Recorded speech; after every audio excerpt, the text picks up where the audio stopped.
8 लेसनमध्ये organ and body donation आणि steam sale therapy हे topics important आहे. यांच्यामध्ये वेगवेगळे प्रकारचे क्वेश्चन्स येतात. स्टीम सेलची डेफिनेशन वगैरे पण सगळं करून ठेवा. आणि युजेस ऑफ स्टीम सेलचा जो चार्ट आहे ना एक्सरसाइजमध्ये तो इम्पॉर्टंट आहे. त्याच्यानंतर मेरिट्स ऑफ बायोटेक्नॉलॉजीवाला चार्ट पण इम्पॉर्टंट आहे. बायोटेक्नॉलॉजीची डेफिनेशन आणि प्रोफेशनल युजेस पण तुम्हाला माहीत पाहिजे.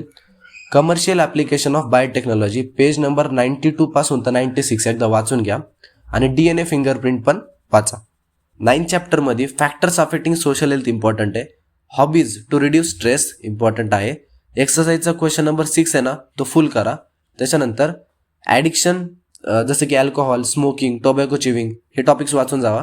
आणि harmful effects of alcohol consumption evergreen topic आहे, आपण वाचून जाऊ. 10 चॅप्टर डिझास्टर मॅनेजमेंट, त्याच्यामध्ये ऑब्जेक्टिव्ह ऑफ डिझास्टर मॅनेजमेंट करा.